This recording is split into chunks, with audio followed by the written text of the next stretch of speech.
Alrighty, I have head coach Pat Hallmark with us today.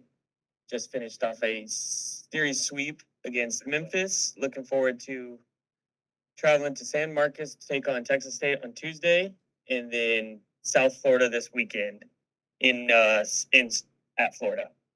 Coach, if you want to start us off with an opening statement. It was a good weekend. I thought the game yesterday was indicative of the character of our players individually. We had some tough kids that just kept persisting, which was good to see. Go ahead, Jerry. Yeah, good morning, Coach. We talked a little bit about Texas State yesterday afternoon, but I see that they won their last game out at Troy the other night. They've had some pretty big wins this season. I think, the past few weeks. I think they're 9-8 this month, the month of April, with wins over Texas, Louisiana twice, Baylor, Southern Miss, and now Troy. And while they're playing about 500 ball, they have shown the capability of beating some good teams. What do you see in the challenge of going up to San Marcos and playing these guys tomorrow? Oh, it's always a good game.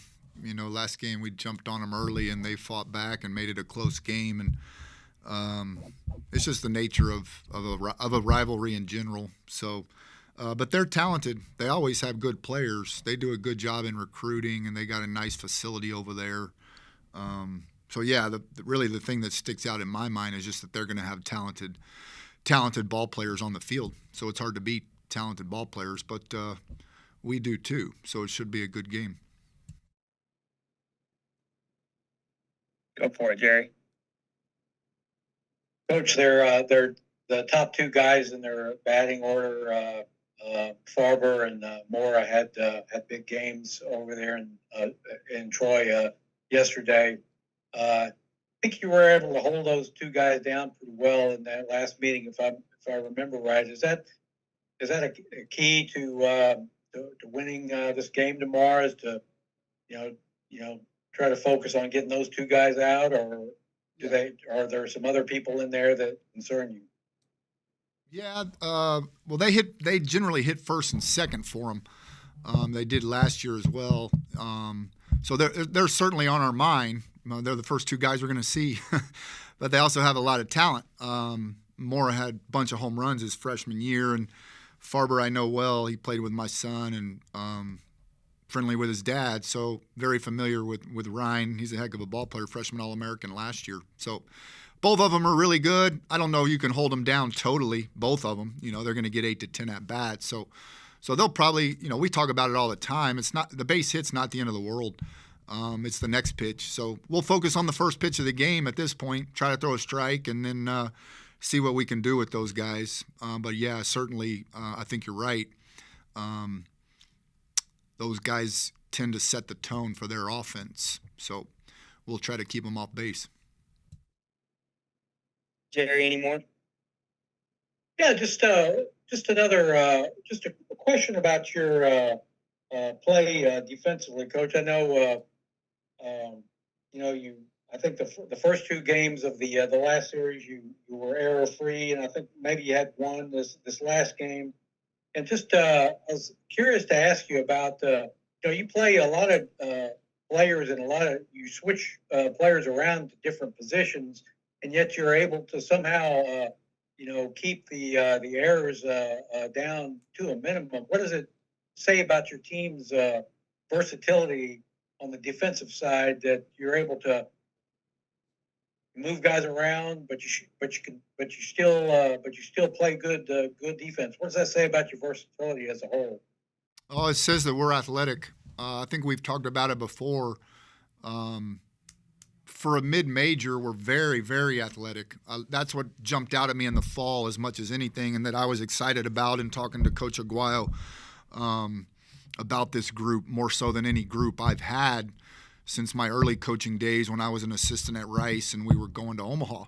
I know that's a big statement, but this team athletically can match some of those teams, just from in terms of raw, what we call twitchy, bouncy, quick, powerful athletes. Guys like Norris McClure, but lots of them. Nate Hodge is another one. These aren't little people; they're big, strong people, but they move around real well.